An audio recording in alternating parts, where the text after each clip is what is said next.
नमस्कार, दोपहर की नंबर 1 डिबेट में आपका स्वागत है। मैं हूं आपके साथ में हिमांशु दीक्षित। उत्तर प्रदेश के सुल्तानपुर में हुए मंगेश यादव एनकाउंटर को लेकर जारी सियासी घमासान अब और गति पकड़ रहा है। अखिलेश यादव के जातीय कार्ड खेलने के बाद अब लोकसभा में नेता प्रतिपक्ष यानी राहुल गांधी ने इस मुद्दे को लेकर बीजेपी के खिलाफ मोर्चा खोल दिया। आखिर उत्तर प्रदेश में डकैत मिट्टी में मिला तो अखिलेश यादव राहुल गांधी को योगी से क्यों है गिला?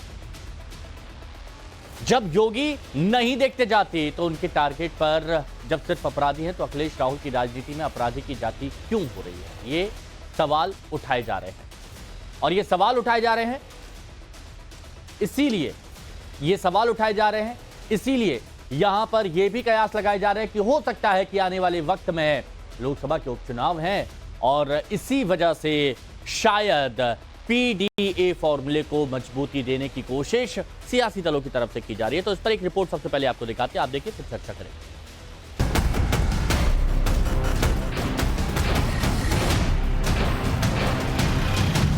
आपसी मुठभेड़ में डकैत मारा जा रहा है तो समाजवादी पार्टी को बुरा लग रहा है।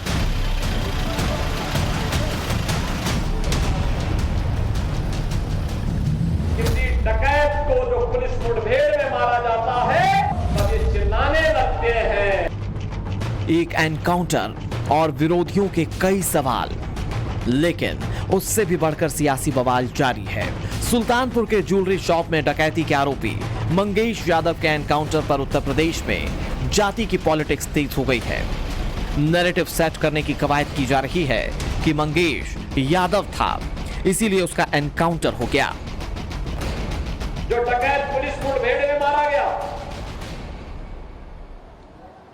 गया, अगर वह डकैत जैसे हथियारों का प्रदर्शन करते हुए डकैती डाल रहा है, वहां ग्राहक भी बैठे हैं, ग्राहकों को खड़ा करके एक तरफ करके अगर गोली मार देता तो क्या उनकी जान को ये समाजवादी पार्टी वापस कर पाती क्या? और वो किसी भी जाति के हो सकते थे। मंगेश यादव के एनकाउंटर के तुरंत बाद अखिलेश यादव ने सवाल उठा दिए थे। वो एनकाउंटर को ही फेक बताने लगे। उन्होंने पीड़ित परिवार से बात भी की और फिर पार्टी के एक डेलीगेशन को मंगेश यादव के घर भेज दिया। और अब अखिलेश के बाद राहुल गांधी ने भी एनकाउंटर पर सवाल उठाए हैं। सोशल मीडिया प्लेटफॉर्म एक्स पर पोस्ट में राहुल गांधी ने बीजेपी शासित राज्यों में कानून और संविधान की धज्जियां उड़ाने का आरोप लगाया। उन्होंने लिखा कि सुल्तानपुर में हुए मंगेश यादव के एनकाउंटर ने एक बार फिर साबित कर दिया है कि बीजेपी रूल ऑफ लॉ पर विश्वास नहीं करती। मंगेश के परिवार के आंसू पूरे देश से सवाल पूछ रहे हैं, कौन जिएगा कौन नहीं, इसका फैसला अदालत करेगी या पुलिस। अखिलेश यादव की तरह राहुल गांधी भी अब पार्टी के नेताओं को जौनपुर स्थित मंगेश यादव के घर भेजेंगे। मंगेश यादव के एनकाउंटर की मजिस्ट्रियल जांच के आदेश भी दिए जा चुके हैं। 15 दिनों में रिपोर्ट आ जाएगी, लेकिन विपक्ष पहले से ही जजमेंटल है। 2017 से अब तक हुए इनकाउंटर की सूची जारी कर देना चाहिए। भारतीय जनता पार्टी ये कोई पहला इनकाउंटर नहीं जिस पे सवाल उठ रहे हो। इससे पहले भी कई इनकाउंटर ऐसे हुए जिन पे सवाल उठा। और अखिलेश यादव कह रहे हैं कि वो आपराधिक यादव है इसलिए। अरे इस पार्टी को मैं बता दूं, छबिराम यादव, महावीरा यादव, अनार सिंह यादव, ये जितने अपराधी थे 80 और शुरुआती 90 के दशक में, ये कौन थे? और जब वो मारे जाते थे, उनको पालने वाले गिरफ्तार होते थे, तब एंटी डकैती एरिया एक्ट बनी थी। विश्वनाथ प्रताप सिंह जी मुख्यमंत्री होते थे, कार्रवाई होती थी। इनके पिताश्री कहते थे कि एक बिरादरी को देख करके उनके ऊपर कार्रवाई की जा रही है। तो इतिहास इस पार्टी का। अखिलेश यादव मंगेश एनकाउंटर केस के जरिए एक तीर से कई निशाने साध रहे हैं। लोकसभा चुनाव में जीत से उत्साहित अखिलेश अब साल 2027 के विधानसभा चुनाव की तैयारी में हैं और पीडीए फॉर्मूले के साथ मैदान में उतरना चाहते हैं। इसकी स्क्रिप्ट उन्होंने अभी से लिखना शुरू कर दी है। सुल्तानपुर एनकाउंटर को लेकर योगी सरकार पर निशाना साधना उनकी रणनीति की एक कड़ी है। अखिलेश बार बार जाति पर इसलिए जोर डाल रहे हैं ताकि योगी सरकार को पीडीए यानी पिछड़ा, दलित और अल्पसंख्यक विरोधी करार दिया जा सके। बीजेपी के खिलाफ इस मुहिम में 2 लड़कों की जोड़ी जी जान से जुड़ी है। इसीलिए तो राहुल यूपी की योगी सरकार को घेरते घेरते केंद्र की मोदी सरकार पर भी हमला कर रहे हैं। कह रहे हैं एसटीएफ जैसे प्रोफेशनल फोर्स को बीजेपी सरकार में आपराधिक गिरोह की तरह चलाया जा रहा है, जिस पर केंद्र सरकार की चुप्पी, इस ठोको नीति पर उनकी स्पष्ट सहमति है। राहुल जिस उत्तर प्रदेश एसटीएफ पर सवालिया निशान लगा रहे हैं, उसी एसटीएफ के जिस जाबाज डेप्यूटी एसपी ने हिस्ट्री शीटर मंगेश यादव को ढेर किया, उन्हें लोगों ने सम्मानित किया। एक दुर्दांत के एनकाउंटर के बाद राहत की सांस ले रहे इलाके के लोगों की खुशी इन तस्वीरों से समझी जा सकती है। लेकिन विपक्ष क्राइम और क्रिमिनल्स के खिलाफ योगी सरकार की जीरो टॉलरेंस की पॉलिसी को ही कटघरे में खड़ा करने का सियासी दांव चल रही है। क्या अखिलेश राहुल की कास्ट पॉलिटिक्स से 2027 में उत्तर प्रदेश की जीत फिक्स हो पाएगी? क्या उत्तर प्रदेश की राजनीति में अब अपराधियों की भी जाति देखी जाएगी? Bureau report, times now, Navbharat.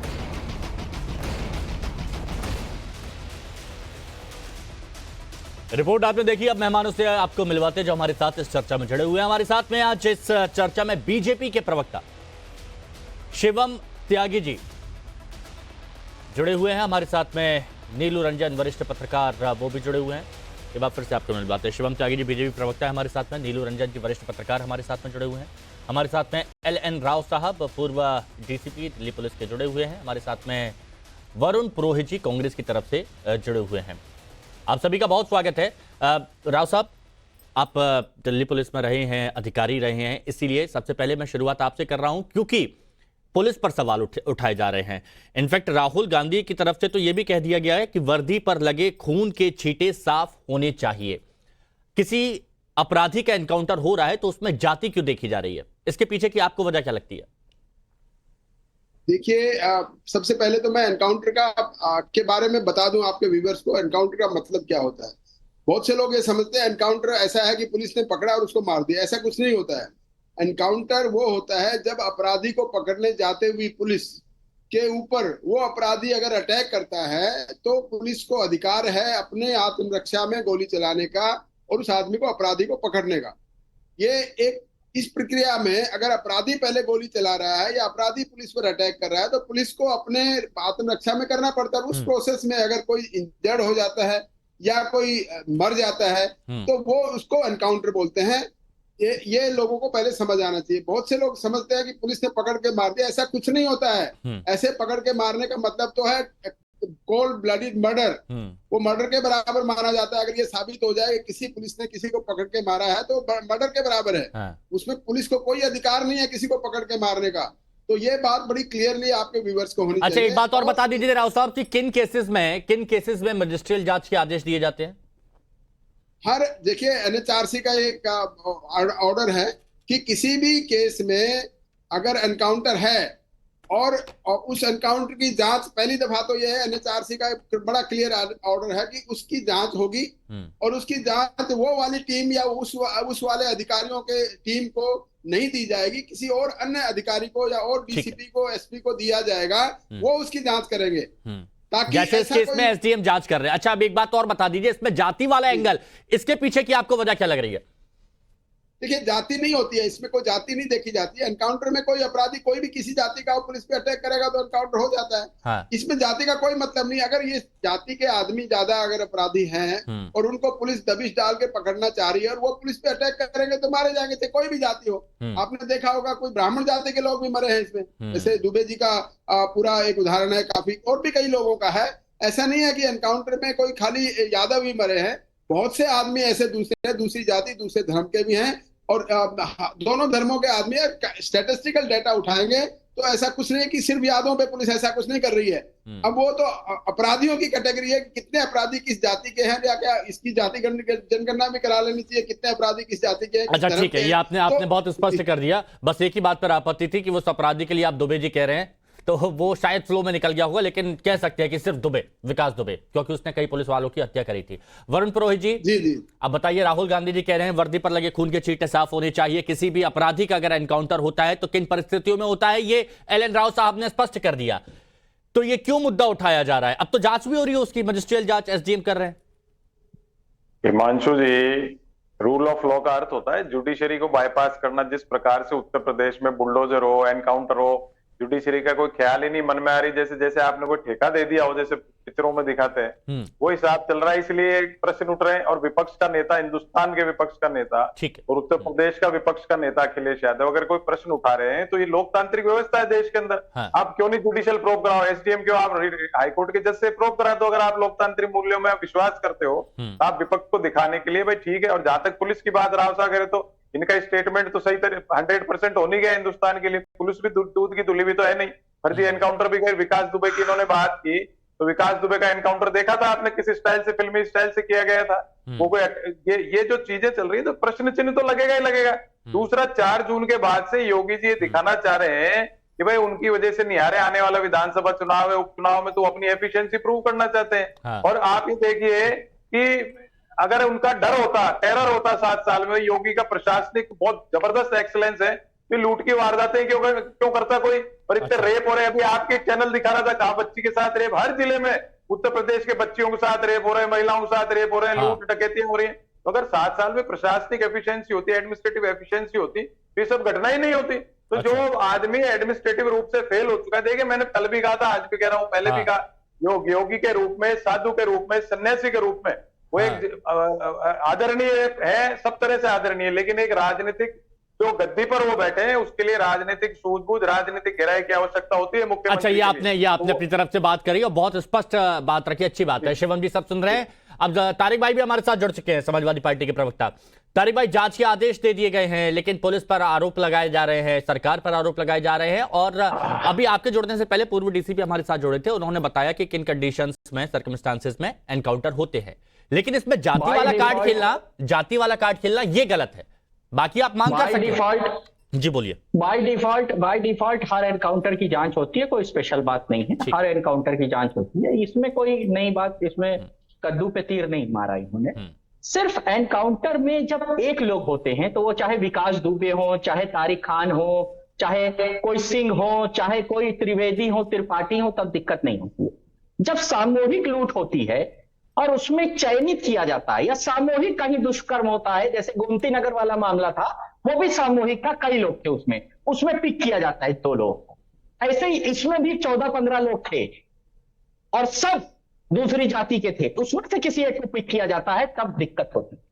यहां दिक्कत ये है, ये एक सामूहिक घटना थी और आपको गोली, आप उसकी बहन कह रही है 2 दिन पहले मेरे घर से ले गए, उसके बाद उसको गोली मार दी, तो विपिन को भी गोली मार देते, वो मास्टरमाइंड है, उसको क्यों नहीं मारा? बहुत बड़े कलाकार हो, बहुत बड़े अपराधियों को गोली मारने वाले हो, उनको ऑन स्पॉट सजा देने अच्छा, वाले हो। मतलब तारिक भाई क्या इसमें आपका सवाल जो है, आपकी आपत्ति है, वो इस बात पर है क्योंकि शायद कहीं विनय शुक्ला नाम का भी कोई शख्स था, अगर उसका एनकाउंटर होता, अगर वो मारा जाता तो आप कहते कि हाँ ठीक है, यहाँ पर सब बराबर है।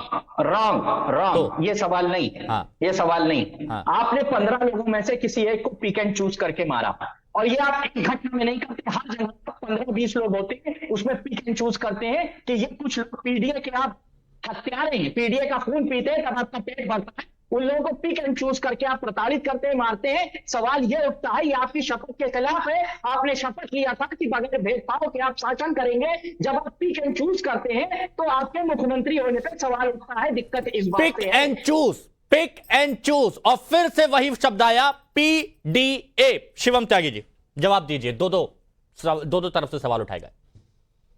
देखिए, मुझे तो बड़ा हास्यास्पद ये लग रहा है कि आजकल ऐसा भी होने लग गया है कि लोगों को जाति देख देख कर एनकाउंटर किया जा रहा है। मतलब एलएन राव साहब के सामने जब कोई क्रिमिनल आता होगा ना, तो ये पहले उसकी नेम प्लेट पढ़ लेते होंगे, या हो सकता है मिलान कर लेते हो, नाम क्या है इसका, उसके बाद ही गोली चलाते हो।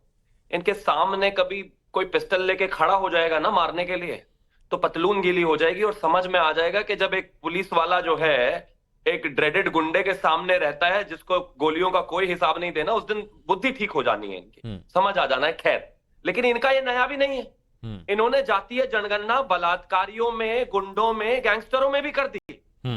जब विकास दुबे का एनकाउंटर हुआ था तो आपको याद होगा इस देश में क्या कहा गया था, अखिलेश यादव क्या कहते थे, ये देखिए ब्राह्मणों के खिलाफ है सरकार, ब्राह्मणों को मार रही है, तमाम चीजें कर रही थी। अभी वरुण पुरोहित बैठकर कह रहे हैं कि विकास दुबे को देखिए किस तरीके से एनकाउंटर किया था। अरे कमाल बात हो गई, विकास दुबे ने जो 8 पुलिस वालों को मारा था वो दिखाई नहीं देता क्या आपको? विकास दुबे याद है क्या? उन 8 पुलिस वालों में से किसी का नाम याद है क्या? बताइए जरा, पूछिए जरा, पूछ रहा हूं मैं उनसे।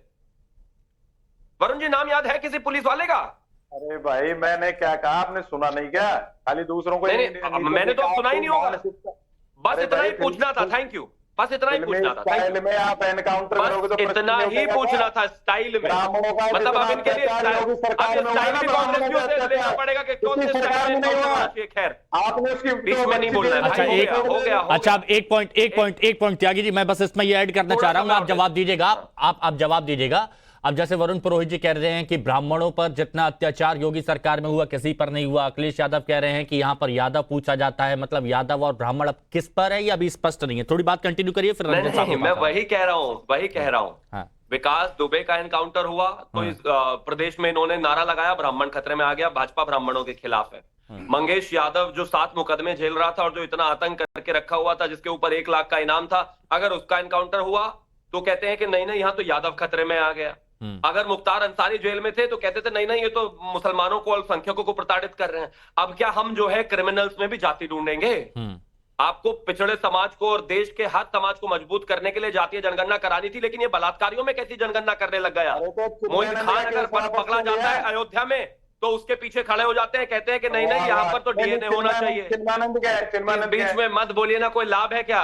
नेताजी जब आप बोल रहे थे मैं बोला नहीं ना आपके बीच में, तो सुन लीजिए, फिर आपको मिलेगा समय। भाई ऐसी बात नहीं, इतनी भी क्या जल्दी है बलात्कारी और गुंडे गैंगस्टरों को सपोर्ट करने की। खैर मैं आगे आता हूँ। विषय बहुत साफ है, विषय बहुत साफ है। उत्तर प्रदेश हो या देश में कहीं पर भी क्रिमिनल मतलब क्रिमिनल। हाँ। अब उसके नाम के पीछे पुरोहित है, त्यागी है, शर्मा है, वर्मा है, ठाकुर है, यादव है, खान है, इस बात से कोई फर्क नहीं पड़ता। 1830 एनकाउंटर्स हुए हैं। जिसको लगता है कि यहां पर नाम को देखकर एनकाउंटर किए जा रहे हैं, उस लिस्ट को एक बार पढ़कर आए। मैं मानता हूं अपने आप ही इनकी सारी दुविधाएं दूर हो जाएगी और समझ आ जाएगा कि इस देश में या फिर उत्तर प्रदेश में खासतौर पर कोई जाति देखकर एनकाउंटर नहीं हो रहे। और अंत में एक चीज और कहना चाहता हूं। हाँ। अगर मंगेश यादव को एनकाउंटर में मारा गया 1 लाख का बदमाश को, तो यहां पर समाजवादी के प्रवक्ता कह रहे हैं ये तो पीडीए के लोगों को मार रहे हैं। अरे कमाल हो गया भाई। मतलब अगर वो यादव है और वो गैंगस्टर है और वो गुंडा है और वो लुटेरा है तो वो पीडीए का हिस्सा हो गया। इसमें एक पॉइंट यहां पर आप मिस कर गए, वो रंजन साहब से मैं पूछ लेता हूं। तारिक भाई ने जैसे बोला कि आप एनकाउंटर कर रहे हैं, ठीक है, अपराधी हैं वो ठीक है, लेकिन आप पिक एंड चूज करते हैं। जैसे 10 लोग हैं, 10 लोगों में से आप देखेंगे कि बाकी कौन है और उनमें से आपने सिर्फ यादव को चूज किया, ये पिक एंड चूज। तो वो पीडीए का मुद्दा क्या आने वाले वक्त में ये जो मुद्दा उठा रहे हैं इसका कुछ असर दिखेगा और क्यों उठाया जा रहा है, बताइए। देखिए, वो इससे मुझे लगता है उठाया जा रहा है कि पिछली बार लॉ एंड ऑर्डर जो है एक बड़ा मुद्दा था और उसके कारण से दोबारा योगी जीत के आए थे। अब जो लॉ एंड ऑर्डर था उसमें एनकाउंटर की बड़ी भूमिका थी और जो अपराधी थे उनमें दहशत था। अपराधी खुद सरेंडर करे थे थाने में जाके कि मुझे अरेस्ट कर लो, क्योंकि उनको डर था कहीं इनकाउंटर ना हो जाए। जो ये मंगेश यादव का मामला है इसमें 2 चीजें हैं। एक तो दिन दहाड़े डकैती जो होती है मतलब बीच बाजार में, वो एक घटना नहीं है, वो बहुत बड़ा दुस्साहस है। या तो ये कहें कि मंगेश यादव उसमें नहीं था, निर्दोष था और उसका इनकाउंटर हुआ है। दूसरा है फर्जी इनकाउंटर। फर्जी इनकाउंटर को भी कोई समर्थन नहीं कर सकता है, किसी कानून में नहीं है। और ये पहला आरोप नहीं है फर्जी इनकाउंटर का। फर्जी इनकाउंटर के बहुत सारे आरोप लगे हैं। सेना वालों का कोर्ट मार्शल तक हुआ है, पुलिस वालों को सजा तक हुई है, आजीवन कारावास तक हुई है। सवाल यह है कि अगर ये फर्जी इनकाउंटर है और मंगेश यादव को उनके घर से बुलाया गया है तो ये राजनीति का विषय नहीं है, ये न्याय का विषय है और न्याय के विषय में सबूत देने चाहिए। अगर वो 2 दिन पहले घर से उठाया गया तो उसके सबूत देने चाहिए। अगर लोग जिसके जो कह रहे हैं कि न्याय मिले उस परिवार को, मंगेश यादव के परिवार को, उनको यहां बहस करने के बजाय, राजनीतिक मुद्दा बनाने के बजाय हाईकोर्ट में जाकर अपील करनी चाहिए, वहां से इंक्वायरी का ऑर्डर लेना चाहिए और वो देना चाहिए सबूत कि देखिए ये सबूत देख के जान लेना। सवाल यह है कि जाति आप देख रहे हैं लेकिन उसका इनकाउंटर फर्जी है, वही आप नहीं बता रहे हैं, उसके एक सबूत नहीं दे रहे हैं। हाँ। सिर्फ आप ये बता रहे हैं कि वो यादव है इसलिए इनकाउंटर हुआ, लेकिन क्या इनकाउंटर के समय गोली नहीं चली? आप बताइए तारिक जी। आप सबूत दीजिए कि इनकाउंटर फर्जी था। हाँ। तो ये पता चल जाएगा कि हाँ यादव था इसलिए इनकाउंटर किया गया। ये वरिष्ठ पत्रकार हैं, इनका विश्लेषण ये है कि जो फर्जी चीज है आप उसको उजागर करिए, लेकिन आप जाति पर सियासत कर रहे हैं। देखिए, पहली बात तो उसकी बहन ने कहा कि 2 दिन पहले उसको घर से उठा के ले गए थे। इसकी भी जांच होनी चाहिए कि क्या वाकई में उसको घर, बहुत सीरियस नोट, क्या उसको वाकई में घर से उठा ले गए थे? अगर घर से उठा ले गए तो पुलिस कस्टडी में था, सबको मार दिया।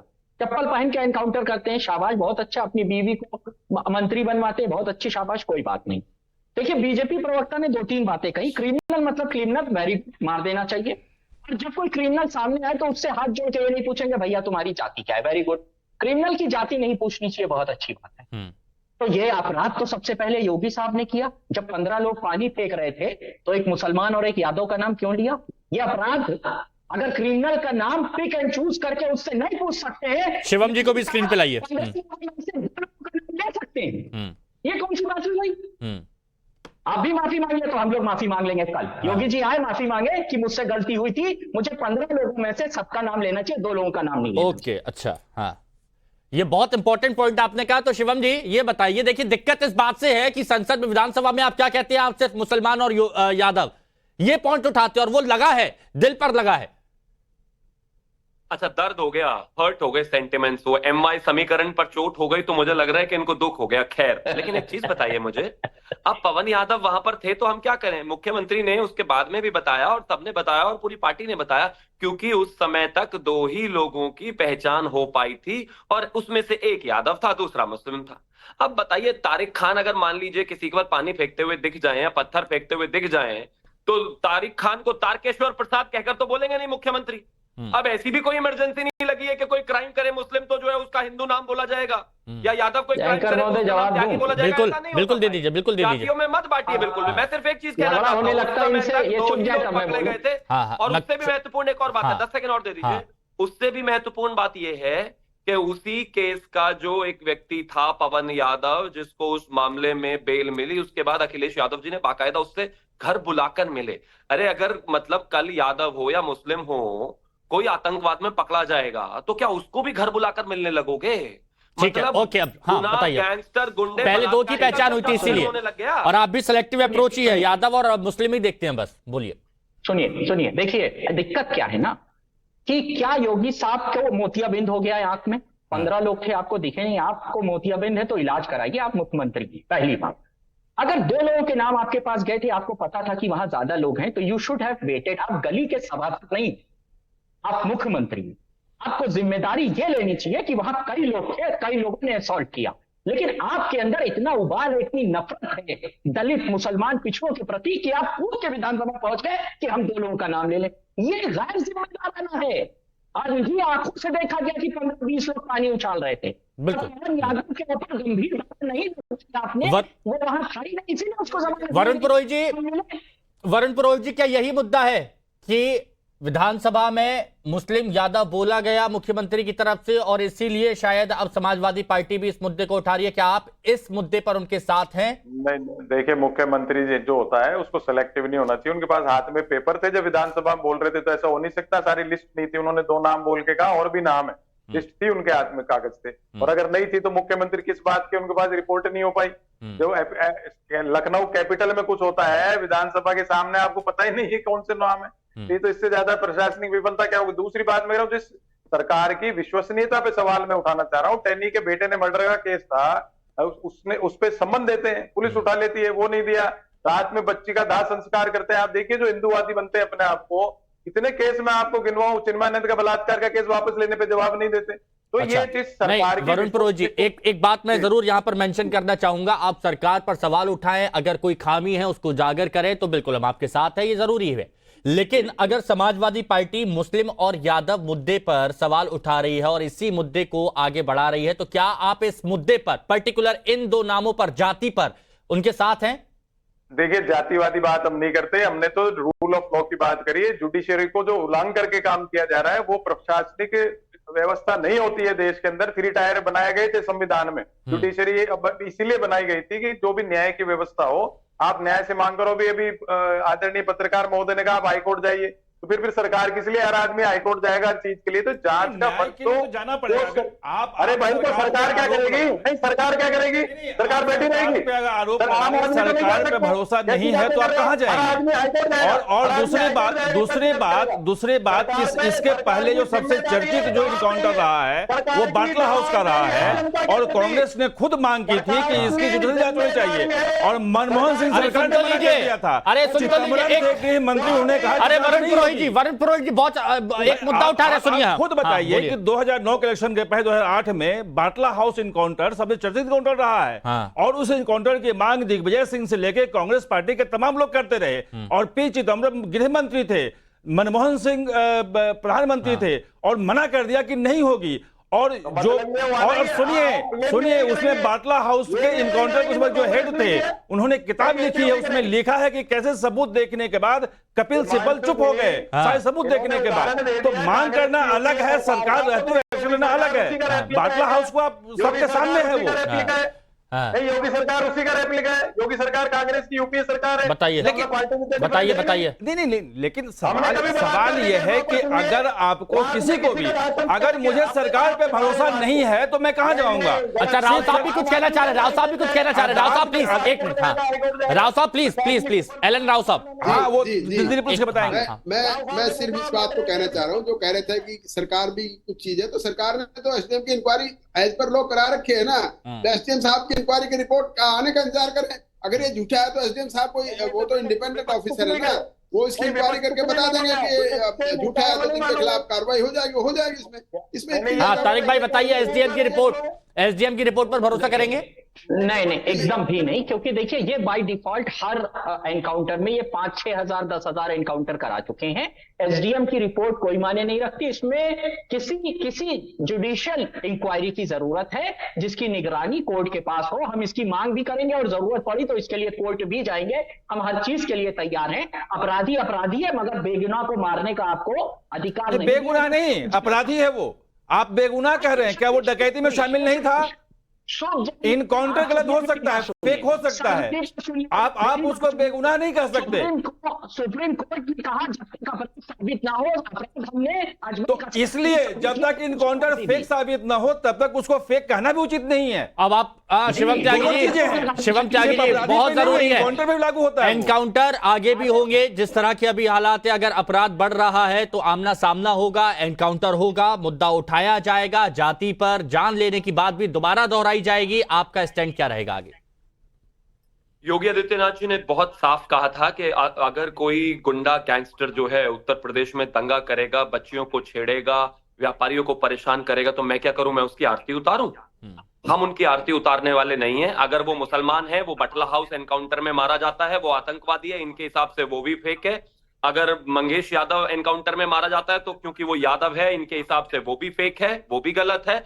इनके हिसाब से मुस्लिम चाहे आतंकवादी हो, चाहे गुंडा हो, चाहे गैंगस्टर हो, चाहे बलात्कारी हो, उसके ऊपर कार्रवाई नहीं होनी चाहिए, उसको फ्री छोड़ देना चाहिए। इनके हिसाब से अगर मंगेश यादव, जिसके ऊपर आधा दर्जन से ज्यादा मुकदमे दर्ज हैं, वो लूट में शामिल था, उसका एनकाउंटर हो गया, तो क्योंकि वो यादव था उसको छोड़ देना चाहिए। छोड़ के मुझे लगता है उनको कोई पद्म विभूषण टाइप का वो और दे देते एक दो, जो जैसा कि कोर्ट ने कहा था जब ये आतंकवादियों को छुड़वा रहे थे। उत्तर प्रदेश में कानून व्यवस्था है, उसके साथ खिलवाड़ कोई कर नहीं सकता। एक बात तय है, क्या है, हमें इससे कोई फर्क नहीं। एक बात तय है कि अपराधियों के मन में खौफ होना चाहिए, क्योंकि बहन बेटी या फिर कोई भी हो, आमजन को सुरक्षित महसूस करना चाहिए। लेकिन फेक एनकाउंटर भी नहीं होना चाहिए और इस पर भी कुछ ना कुछ ठोस कदम जरूर उठाए जाने चाहिए। बहुत बहुत शुक्रिया आप सभी का हमारे साथ जुड़ने